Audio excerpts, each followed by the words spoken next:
So I'm Emily Levine, and this is Julie Quigley, and we're with the Autism Society of Southeastern Wisconsin, and we are happy to partner with Gemini. So Nicholas and Brian, if you want to say a couple words. Yeah, my name is Brian Casper. And Nicholas. We're founders of Gemini. We're just an online program that helps support therapists and parents with video modeling content to teach different skills. And I'm a parent of 2 children with autism. Nicholas is a sibling of siblings with autism. So we're all very familiar with the issues that all the parents are facing. So Julie is probably too modest to tell you, but she was a special education teacher for 15 years. She's got a master's degree in special education. She has 3 sons. All 3 of her sons are on the autism spectrum. They were originally diagnosed with Asperger's syndrome, and they are awesome guys. So Julie, I'll let you take over. All right. So my thing I had said before was that I had 3 teens on the autism spectrum, which is not true anymore. One turned 20. So I now have 14, 17, and 20-year-olds. So that's kind of why we came up with this idea. I'm going to share my screen with you now, and you don't have to look at me anymore. We can start to see, we're going to talk about ways to, I hope if I can get this going here. Again, thanks for your patience with us with this. I'd like to be able to just show the PowerPoint though, instead of, I don't know who that is. You're in the PDF. Well, you are. So there you go. There I am. Okay, that's what we're going to do. We're just going to do a PDF today. Instead of the way it would be a little nicer. That's what we're going to see. You guys see that halfway decently? You know what? It would really be nicer if I could do it the other way, though. I have both. So open the PDF. You open or open the PowerPoint because you've got the PDF up. It would really be nicer for you guys if I could do it this way. And I'm sorry I called Emily in here at the last minute. She ran in here and ran. I might have broken the table. Just a little bit. Just a little bit. You know what? Just don't look, Emily. Close your eyes. Close your eyes while you don't watch what I'm doing. Yeah, okay. Sometimes it's probably not good that I tell my boss, close your eyes and don't watch what I'm doing. Okay, so this is what I want you guys to see. Okay, now, do you guys actually see a PDF slideshow now? Nicholas, Brian, are you? PowerPoint? Are you seeing the PowerPoint now? We are not seeing the PowerPoint. Okay. I think you have to reshare your screen and choose the PowerPoint program. All right. There we go. All right. Thank you once again for your patience, and hopefully we'll be smooth sailing here. Okay. So, and please holler at me if something looks funky. So this came from, I've got 3 boys, like I said, the 14, 17, and 20-year-old at home. And we're pretty intense on the social distancing because my husband is immune compromised, and we're pretty serious about our social distancing. But again, having 3 kids on the autism spectrum, as you can imagine, I don't want to go backwards and have any of the gains that we've made socially go in the opposite direction. So what are we going to do? How are we going to continue with the social gains moving forward with that in this time that society and health-wise we're being told, no, we can't. So what are we going to do about that? Geocaching. So I don't know how many of you have heard of geocaching before. It's been around for a really long time.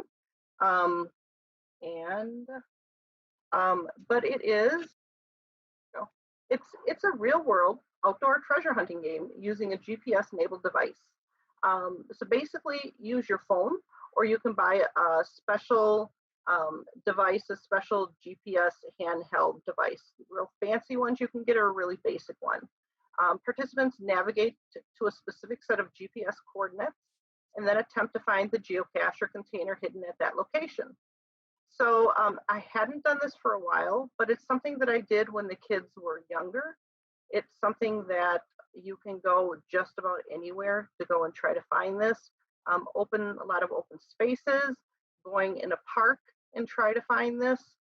It's something that lent itself really well to the different issues that we had when they were younger, but also spans itself across a lot of different age ranges.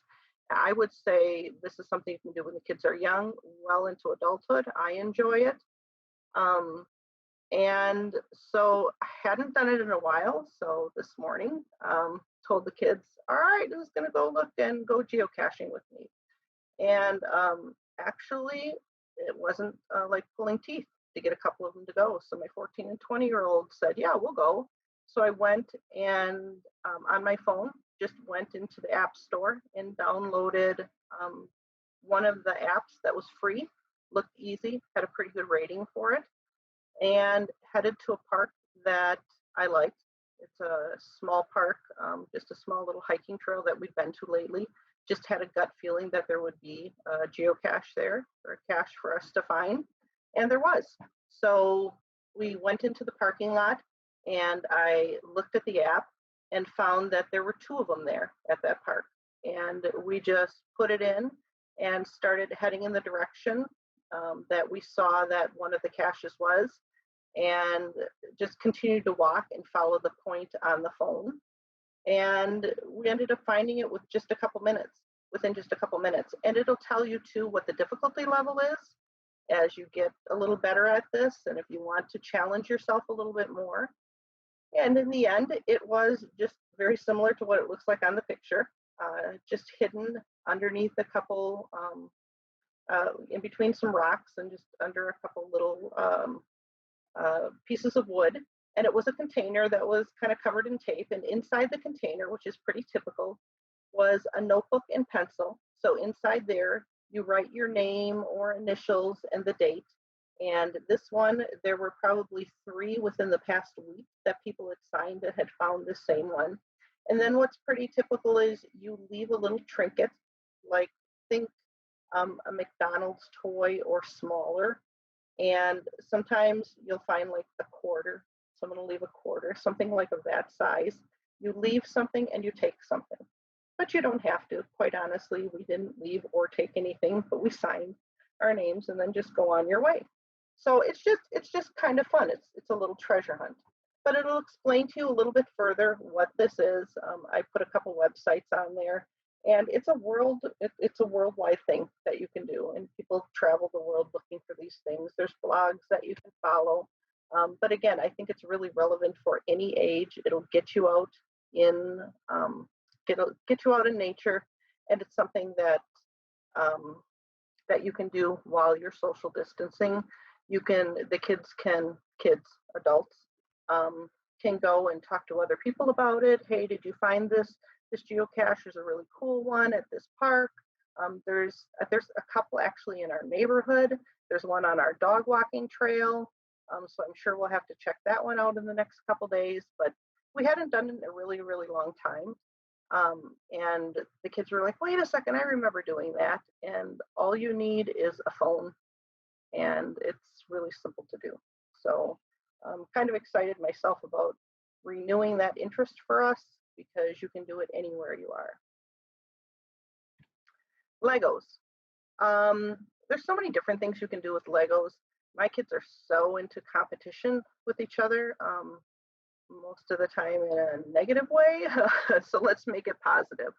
And you can do it within your own home. You can do it with, everyone, well, like we are right now on Zoom.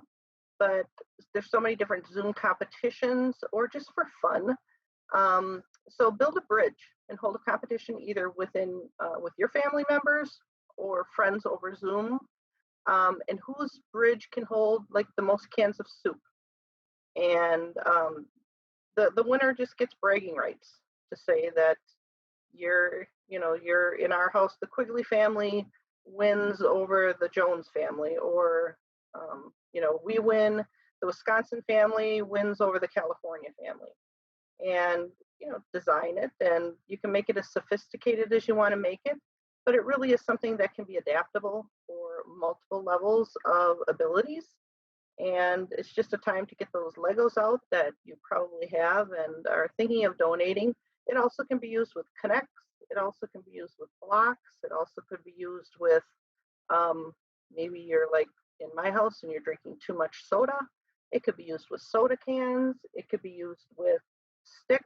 It could be used, you really can use your imagination for this. You could say, all right, here's your bag, and go out in nature, and you've got 15 minutes to go collect things and then build your bridge. So you really can be very creative with it. And the friends that they're missing, if you're lucky and your kids have those friends, and I say that just because, again, I know how fortunate we are when our kids do have those friends, and it's really, really tough right now that we're not able to nurture those friendships. This is a way that maybe we can nurture those friendships and have a Zoom competition with them. Say, this is what we're going to do, and have that competition with those friends. Is we're going to say, go out in nature, find a bag full of stuff, and you're going to build a bridge and see how many pounds of whatever it can carry, and see who can hold the most, and just set some parameters around it, some rules around that. Pizza cook-off. Everyone loves pizza, except one of my son's girlfriends. She doesn't, and I don't know, it's been several years, but I'm considering if we're allowing her in the family or not, but I still got time, and I'm working on her. So, I'm kidding, if she ever watches this. A variety of ingredients available. Again, a lot of times with our kids, we're working on increasing and expanding their palate. It's time to do that. Can try to offer some adventurous ingredients. Try the pineapple, the white pizza with the white sauce, the barbecue sauce, the different kind of things, the blue cheese, which is actually one of my favorite things to put on pizza. But buy the crusts and put all of the different stuff out there and make some different kinds of pizzas. And you can make a 2-ingredient pizza dough, super, super easy. I've actually done this quite a few times since we've been in quarantine, with flour and Greek yogurt, and it makes a really, really good pizza dough. But I included the link for the recipe there. But super easy. Also, you can make bagels with it. But having just a pizza cook-off and encourage each other to try each other's pizzas, and it's just a really fun family activity to do. A regular cook-off. So I don't know what it is with this, but there are so many cooking shows on TV right now, and all 3 of my boys are very, very interested in watching them. I don't really understand it, but I need to find a way to embrace that. So, and have them help me with cooking these meals, because I'm cooking more meals than I ever have before. So let's have them pick a day a week and make a meal. Now, I need to give them some parameters, because the one thinks that lobster macaroni and cheese is the way to go, and it has to be fresh lobster. Until I got lobster, and then he doesn't like it at all. So, but they may have to have some specific parameters. Tell them you need to make a grocery list, and this is about how much money you'd have for your groceries. Maybe have a casserole cook-off. So you could do it a couple different ways. You could have them have a day of the week, and then you could even make up a little rating sheet and see who gets the highest ratings for their meal. Or you could have a casserole cook-off and try to see if you could maybe make a couple different casseroles per night, and then see which casserole wins. Bring back the casseroles of 30 years ago or more. But it's really good for planning what ingredients need to be gotten.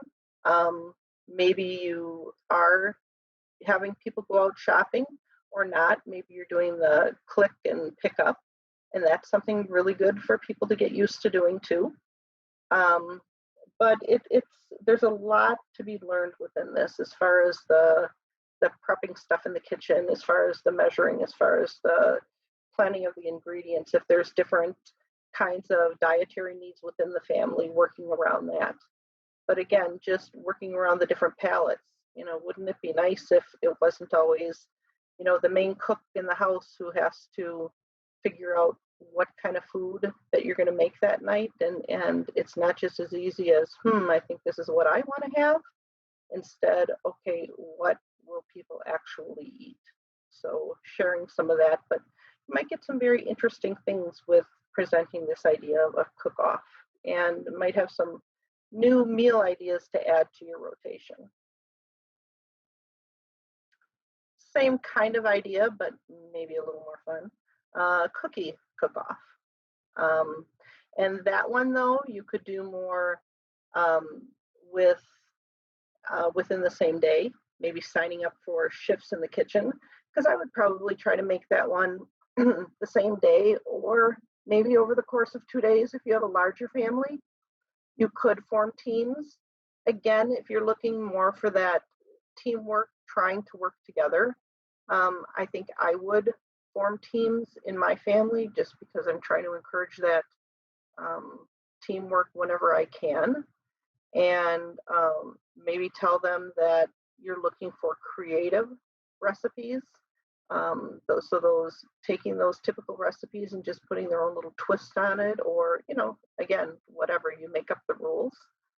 But a cookie cook-off, and maybe even have someone else be the judge. Maybe have a neighbor be the judge if you're able to, or maybe even have presentation count and have someone be judging it over Zoom, or having it, if you're on social media at all. I've had people have on Facebook, have us judge on Facebook what we think, and actually have to vote. What do you vote on, 1 through 7? And if that counts as part of the judging of whatever cook-off that they're having. Movies. Movies are huge in our family. I wish they were as huge with the kids as they are with my husband and I, but that's a big deal in our house. And so several different layers of what I've been trying to do with movies. First of all, dollar store candy. And so the kids know when we are doing movies, I take out the special bag full of theater candy. And that number one gets their interest. So I spread that all out. I have a nice spread of that, and they get to pick out their movie candy. So there, I draw them in a little bit there. Next thing, and of course the popcorn. Next thing is they really like series of things. And if I can get them tied into a series, that is, that kind of lets me know I'm going to get them for more than one night of seeing a movie. Well, and not night, because there's no way I'm going to get them to sit down for more than one movie. But Back to the Future, I mean, that's my time of growing up. Big favorite of ours. So if I can get them to watch Back to the Future, then I'm probably going to get them to watch 2 and 3. Lethal Weapon is a series that we watched together. So then if I got them hooked on Lethal Weapon 1, I knew I was going to get them to watch 2 and 3. We got the Disney Channel because I thought that was a good idea. Then we ended up watching a couple different actors, and then they got a little hooked on a couple of the different actors. We ended up watching some movies from the 70s, and they found a little bit of interest in that. But another thing too is like Beauty and the Beast. And I was surprised to know I was real good with having my oldest watch some of these traditional movies, and then kind of forgot as number 2 and 3 came along to have them do these things. So going back and having them watch Beauty and the Beast, but then the new live action, not newer, but newer live action Beauty and the Beast. And then being able to talk about it and what do they think about it and which one do they prefer. Same with the Lion King and which one do they prefer. Or if you're lucky enough, did you even see the musical The Lion King, and being able to compare that one too. So I find with my kids being able to, it's the same as when they're reading books. They really enjoy series. So when I can get them in a series of movies, I find that I'm much more able to get them engaged in the talking and engaged in being able to join us for another movie night with less arguing about having to do another movie night. Card games. Bring back some of the old card games until they start beating you every time. That's the 14-year-old. He's a card shark. I tell you, he is. It's kind of funny watching him beat my husband, who thinks he's so good. Cribbage. It's a lot of fun playing cribbage with your kids. You know, that's and it's something that will stay with them forever. But it's just a great thing to teach them. They can play with the grandparents, and it's just in watching them try to teach someone else how to play. It's good math skills. It's good social skills with them, you know, with the talking back and forth and the little bit of ribbing you when they're beating you. And, but, you know, in all different variances, whatever ability levels that you're playing, everything from War, Crazy Eights, to Sheep's Head, Cribbage, Bridge, but bringing back some of those card games and, again, playing it up with snacks and got to have your soda and your snacks and really get into bringing out those card games is kind of fun to do. The library. Of course, I have to throw a plug in here for our library with our sensory-friendly library coming up on June 7th at Germantown. But Germantown has a fantastic program where you can, on their website, fill out a form and drive up, and they will bring out to your car a bag of books based upon whatever you tell them. If you tell them that you like romance, Western romances, they will give you a bag of books that are Western romances.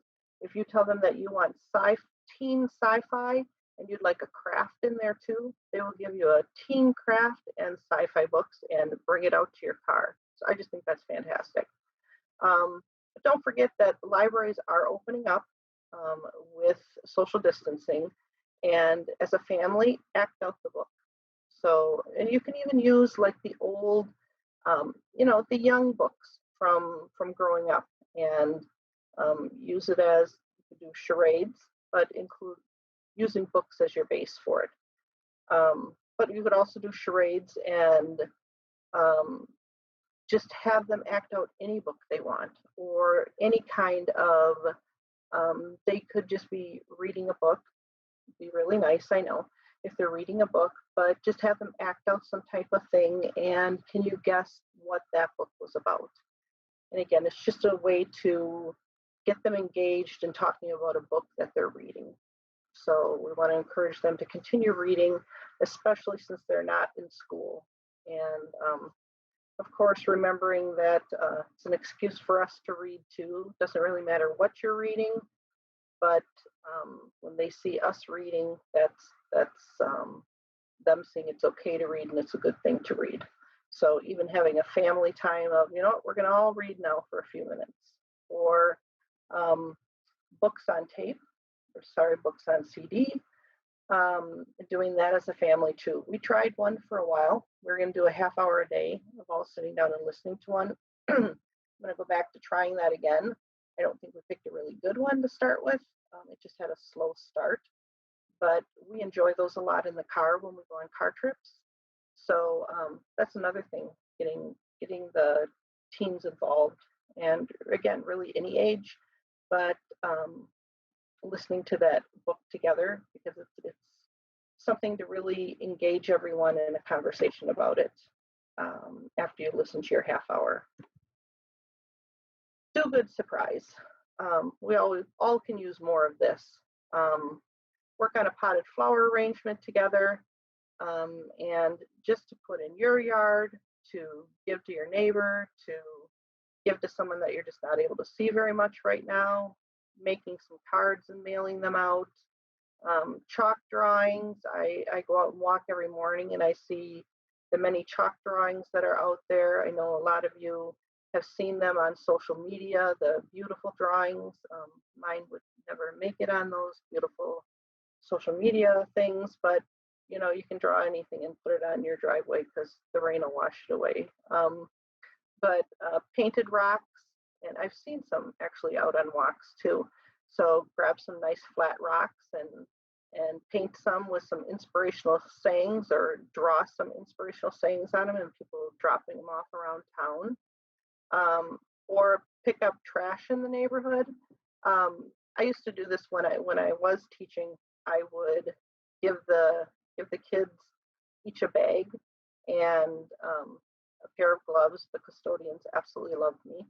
And I would say we had 15 minutes and see who collected the most trash. And I would literally weigh it when they came back, and the winners got a prize.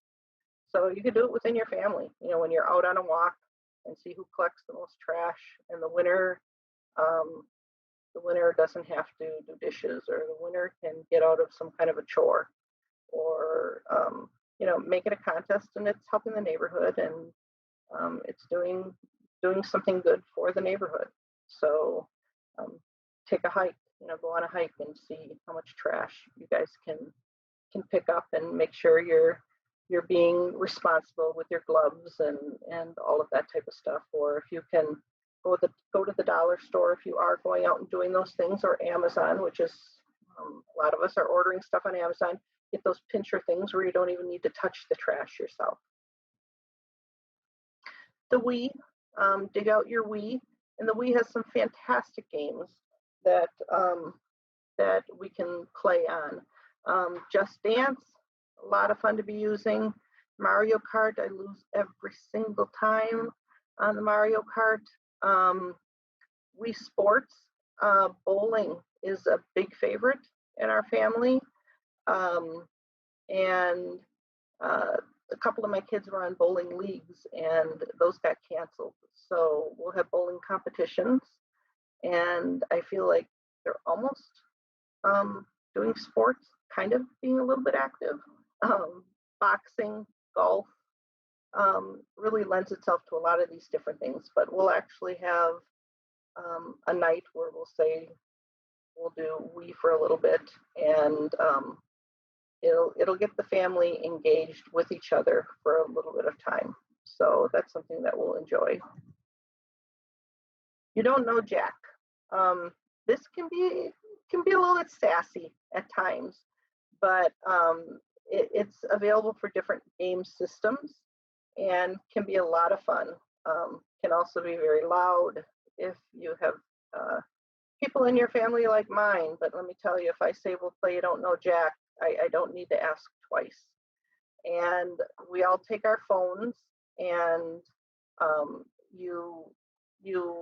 it'll ask a question, and you make up an answer, and then you vote on which you think is the real answer, and whoever gets the most votes, like you tricked the people the most, you get points for that. And you'll find out some people are really good at making up things that sound real. I'm really pretty good at doing that. But it's a really fun kind of game, available for a lot of different systems. And look it up, you can find more details on it, but you'll find a lot of people know about this. I didn't find out about it till about a year or so ago, but it's a pretty old game. You Don't Know Jack, and a lot of fun, and a really big hit among the teens and adults. App night, you know, because they're on the games already. So I figure, why not? they're always asking, will you play this with me? Will you play this with me? So everyone searches for a new app, whether it's on your phone, whatever system you're on, because I am always saying no, I am. And so they say, this is a new app I found, and everyone has to download it onto their device and have to give it 10 minutes to try it. So you put certain parameters on it, like it has to be a free app, it has to be, a rating E for everyone, or whatever parameters that you say. It has to be whatever. It can't be a such and such game. It can't have violence in it. It can't have this in it, or whatever are the rules within your family. But I think it lets our kids know that they are being heard, that their choices are being respected. We are listening to them, and we are trying what is important to them. So I think it would be a neat opportunity to have everyone in the family try what they want us to try. And Julie, if I can chime in, this is Brian. I know some of the classic board games have great apps. Our family plays Risk. Okay. Yep. And if you know the game of Risk, it's much quicker. For sure. And so I would highly recommend that and Scrabble. They have great apps. So if you, the nice thing is, if you already know it, Risk will allow up to 6 players to play. You can all be on your phones. A full Risk game takes only about 20 minutes because if you've ever played, all the rolling it just automatic. You have 100 armies versus 8 and whatever. It just takes care of it. So that is our family's go-to. Okay, we do have the Risk board game, and we have played that, so we will have to try that app. Thank you for that. Okay, very good. What I did, especially at first, I did really well, and I'll tell you, I slacked off for May, but I thought I will put it back up for June. So this is our June one. Is putting everything on the weekly schedule for the month. And the kids really like this because they know what to look forward to. They'll actually check this off. They'll be like, what do we got tonight? What are we doing tonight? Or whose pick is it tonight? They love when it's their pick, when they get to decide what the family's going to do. But they really, they don't like surprises. They like to plan. They like a schedule. And when it's there, it's just posted on the refrigerator what our schedule is for this. They really, really like this. So I know not everyone can do this with work stuff and work schedules, and the 20-year-old is just he just kind of blew up my world with his work schedule right now, but that's good because he's getting out and being able to socialize with people that way. But this really helps the family, and I saw that it really brought people together, and it had much less arguing about what we were doing because they saw this. It was put out there ahead of time, so it is what it is, and they know what I say is going to happen is going to happen, so just don't bother arguing with me about it. And so this helped a lot, is putting that schedule out there for the month. And I might cross something off and switch it later, but it's visual. It's out there ahead of time. It's a schedule that they can see. So I found very helpful. And here is where I want to open it up to more ideas for everyone else to share. So I'm going to take my screen sharing off there and see who else has ideas. So Brian, that was a great one, and I definitely am going to take that back home. So anyone else? Any more ideas to share? Any questions about any of that? One of the things I know, and this is actually for our neurotypical 24-year-old who really didn't have any cooking skills and didn't seem to be excited about cooking. We ordered one of those boxed meal programs that come to you. They're Blue Apron. They're all the different ones. And it comes with, because sometimes you as a parent, I cook, you just kind of have your own style, and so the kids don't get a lot of variety. And these will come with different spices, different things. They're cards with pictures, and he's really taken to learning how to. He's all of a sudden excited how to cook, where he was a fast food guy, and now he saves the little condiments and tries. You got a 24-year-old boy, getting excited about cooking now. So We did do that. We did that at one time too, and that's another. You know what? Just even bringing that up, we did that probably 2 years or so ago. But the kids were actually really involved in doing that too, because it's very methodical about what you need to do, and I think that would be really, really a good time for doing that now too. So yeah, and it's not that expensive for what it is, and so I great just I consider it almost like a family cooking class. Yeah, great idea. Yeah. All right, I got to write that down too. Do any of the parents here have any ideas? You can just unmute yourself and speak. And I see some people are writing some things in the chat. Patrice said their family likes to go bike riding and exploring new trails. Absolutely. And berry picking together. Strawberry picking is going to be starting in what, about 2 weeks, Patrice, I think? Yeah, strawberries are normally mid-late June. One thing also to think about is bringing up things that your child used to like. Like my son loves bubbles, and he would die if he knew I was saying this. So that's why I have my mask on. You can't tell who I am. Mm-hmm. But we still do sometimes just sit in the backyard and blow bubbles. The other thing that he really likes is he likes playing catch with his dad. We're all baseball fans, and we're all bummed out that there's no baseball this year. But he and his dad will just go in the yard and have a catch, and it's he has to watch. He has to pay attention to what's happening, and it's sort of like a conversation, even though they don't really talk. It is that kind of back and forth, which is really touching to see. Nice. Hey, Kyle. Kyle said JJ's 13, nonverbal, and he loves Jenga. Yeah, he likes to hear it fall, doesn't he, Kyle? Mm-hmm. And Suzanne said, looking for thoughts for a family with only one child. It's hard to have those teams. One of the games for one child that I find works is concentration. You take the cards and you array them in a square, and then you try to find them. And it's interesting. I have 7 children. One of my neurotypical daughters was never competitive at all, and she didn't like competing. She wanted to be a team.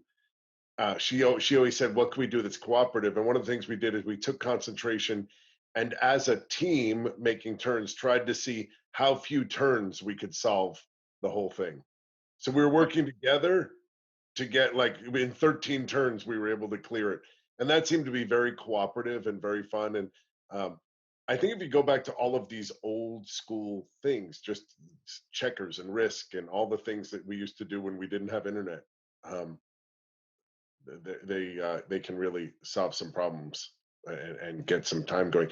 I know with one of my sons, we just simply had a ping pong ball, and we put 2 coffee mugs, and we were about 8 feet apart, and we tried to bounce the ball into the coffee mugs. Spent a long time doing that because it's hard, and you always feel like you're so close, and you hit the lid. And anyway, I think if you just get creative inside, there are just so many things where the rules are simple, and you can spend a lot of time doing them. If you have a son or daughter who's really good at pattern recognition, there's a card game called Sets, S-E-T-S, and you make sets out of, they're just cards that every card has a different shape, different color, and different, it could be hollow or it could have a pattern. And you have to find sets of cards that are all the same or all different. And that's a card game that my son can always win at because he's really good at the pattern recognition. And again, it's something that it doesn't have, it's not like a old lady game, like she Yeah. said. Right, Julie? I am old. It's okay. And surprisingly, there are quite a few books, you can get them online, is The Basics of Drawing, where you don't have to be an artist, just teaching perspective on how you draw those lines to the horizon, teaching how to do basic shading, how to draw a cube, how to draw in 3D. And they're very methodical. And a lot of kids on the spectrum in the teens would clearly get it. And it's fun when you kind of figure out that, oh, there are techniques to this. Another one that would be very methodical and an arts and craft kind of thing is origami. Yeah. Basic origami can be very simple, and it's something that if they have an interest in it, it can be extremely difficult at the higher levels. So there's lots of patterns. There's if you make 1,000 paper cranes, making a wish kind of thing. Mm-hmm. So that's another one. Yeah, and if you wanted to, especially if they got good at it, if you wanted to do good, you could make origami and go around and give it to little kids, kind of combining your other project. Yeah. And it's cheap. It's just a piece of paper. And I've done origami before. There are people who spell specialty papers. There are papers that look like dinosaur skin. So when you make an origami dinosaur, it's that thing. So anyway, that's a great idea, Nicholas. Patrice, Do you know that they can they have origami competitions? Oh, that's cool. They're on pay-per-view. See, she can't even show her face. See? And the other thing that is that I do that's fun is there are a couple of YouTube channels that talk about how to make arts and crafts out of basic boxes. And it's a little dangerous because you do need a box cutter, obviously, to do it, and you need a glue gun, but it's inexpensive, and you can make dinosaurs, castles. I mean, the sky's the limit, and the supermarkets are more than happy to give you lots of boxes. So, and just as a warning, when you do it, it's hard to throw them out. So you have to kind of throw out your creations. Yeah. Patrice had some ideas I just wanted to read in regards to the 2 people. Water balloon toss. Badminton works with only 2 people, and she said her audio's not working, so that's why. And she said with the badminton, you don't really even need a net, just a bat and the shuttle back and forth.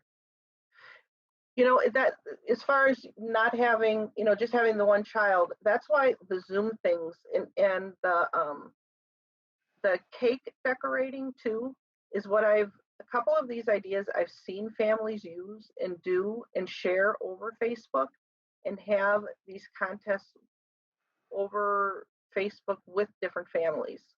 So they may have one child in their family or, one parent with the one child and have these contests with someone in a different state.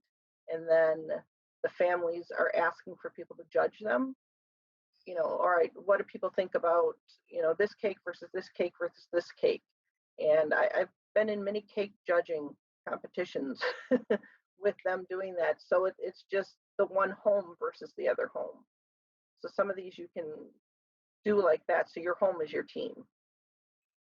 Yeah, that sounds fun. Oh, we lost her. Anyone else? Any more ideas? These are great ideas. Taking notes.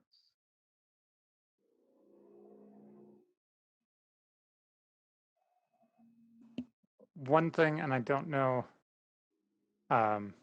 just personally, don't have any kids, but with my little siblings, and there's several of them, especially in the teenage years, that Halloween is a couple months away. And so if you have a favorite character or something, there's a long-term project of slowly putting together pieces. You can, if that character has armor or a specific costume, you can slowly be looking at patterns and putting together a good cosplay of that character for Halloween.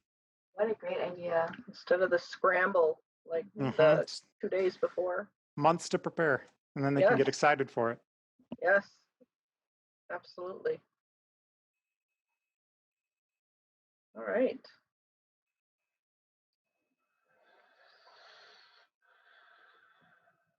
I think we're going to wrap up then. Thanks, everybody. Got a lot of good ideas. Yeah, thank Yeah. you. All right. Well, thank you, everybody. And so let's see if we just go. I'm going to go onto our schedule just so we mention that. Where are these? Thank you. Yes. Shoot. Next week. I got to go into the other. So next week, Thursday, 6/11, we have a Gemini seminar, how to increase and maximize the frequency of communication moments, the do's and don'ts of parent communication.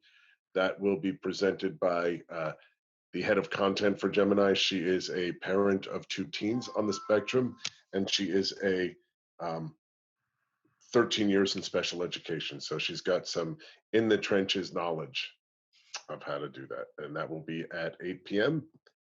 And I think the Zoom address is already on the Autism Society website, right? Yep.